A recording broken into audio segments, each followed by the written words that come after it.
నమస్కారం. నవంబర్ 14 అంటే మన భారత తొలి ప్రధాని పండిట్ జవహర్లాల్ నెహ్రూ పుట్టినరోజు. ఆ రోజును మనం చిల్డ్రన్స్ డేగా జరుపుకుంటున్నాం. ఈ దేశ నిర్మాత అయిన నెహ్రూను గుర్తు చేసుకుంటూ ఆయన ఎంతటి దార్శనికుడు అన్నది ఆయన మాటల్లోనే చూద్దాం. 19 అక్టోబర్ 1952న మేఘాలయలోని షిల్లాంగులో ఒక పెద్ద బహిరంగ సభలో పండిట్ జవహర్లాల్ నెహ్రూ ఉపన్యసించారు. ఆ ఉపన్యాసంలో అసలు దేశం అంటే ఏమిటి, అంకిత భావంతో పనిచేసే దేశ నాయకులు చేయాల్సిందేమిటి అన్నది ఆయన చెప్పకనే చెప్పారు. ఆయన ఉపన్యాసంలోని చిన్న భాగం నేను మీకు చదివి వినిపిస్తున్నాను, గమనించండి. దేశం అంటే కొన్ని పర్వతాలు, కొన్ని నదులు, మైదానాలు, పొలాలు మాత్రమే కాదు. పెద్దవి చిన్నవి అయిన నగరాలు, పట్టణాలు, గ్రామాలు మాత్రమే కాదు. దేశమంటే ఇవన్నీ ఉంటాయి. కానీ దేశమంటే ఇవి మాత్రమే కాదు. దేశమంటే దేశంలో నివసిస్తున్న ప్రజలు. అందువల్ల నా భారతదేశంలో ఉన్న ప్రజలను నేను అర్థం చేసుకోవడానికి ప్రయత్నించాను. గతంలో ఉన్న ప్రజలను, ప్రస్తుతం ఉన్న ప్రజలను, వారి జీవితాలను చాలా లోతుగా అధ్యయనం చేస్తూ వచ్చాను. దేశమంతా విస్తృతంగా పర్యటిస్తూ వచ్చాను. ఉత్తరాన హిమాలయాల నుండి దక్షిణపు అంచు కన్యాకుమారి వరకు, అలాగే పశ్చిమాన ఉన్న మన సరిహద్దుల నుండి ఇటు తూర్పున ఉన్న సముద్ర తీరం వరకు ఉన్న మన ప్రజలు, లక్షలాది ప్రజలను కలిశాను. వాళ్ళ కళ్ళలోకి సూటిగా చూస్తూ వారి మనోభావాల్ని పసికట్టాను. వారి ఆశలేమిటి, ఆకాంక్షలేమిటి తెలుసుకున్నాను. వారు చెప్పేదేమిటో విన్నాను.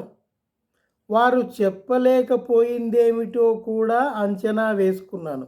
మొత్తంగా నా దేశ ప్రజల్ని కొంతలో కొంతవరకు అర్థం చేసుకోవటం ప్రారంభించాను.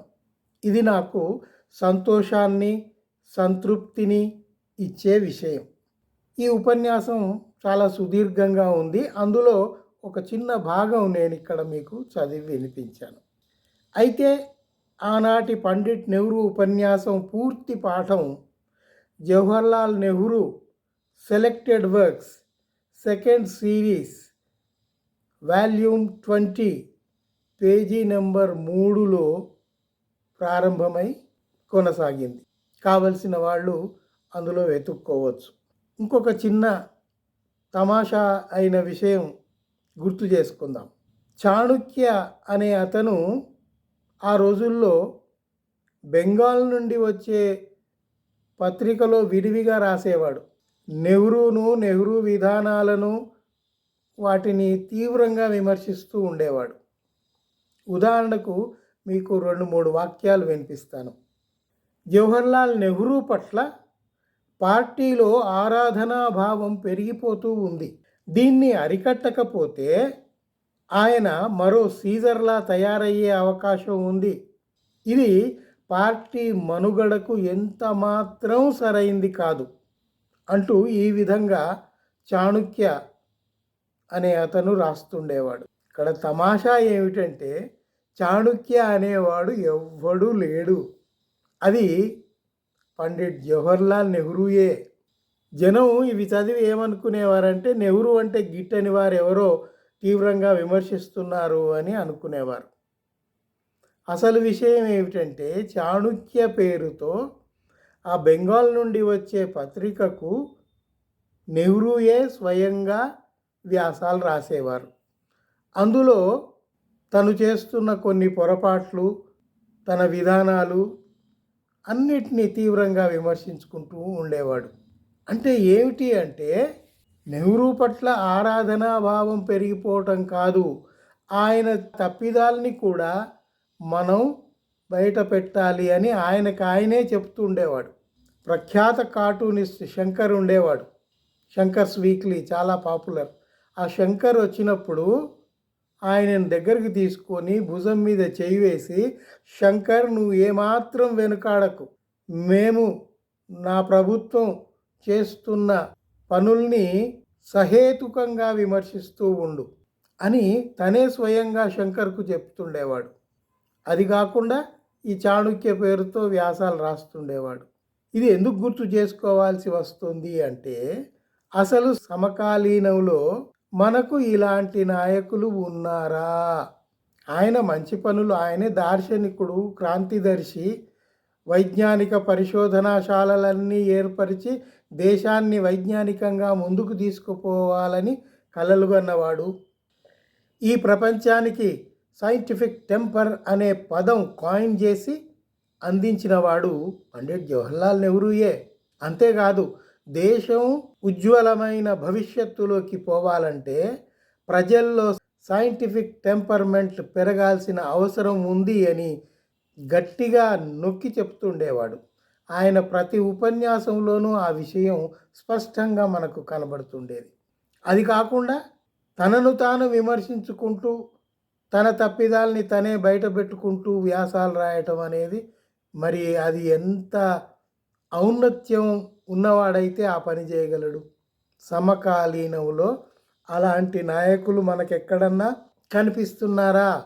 ఒక చిన్నపాటి విమర్శ చేస్తే అరెస్టులు, జైళ్ళు, చంపటాలు, మర్డర్లు, హత్యలు జరుగుతున్నాయే. అలాంటిది మరి అంతటి దార్శనికుడై ఉండి అలాంటి పనులు ఆ రోజుల్లో ఆయన చేయగలిగాడు. అందువల్ల ఆయనకుండే గొప్పతనాన్ని ఎవ్వడూ తగ్గించలేడు.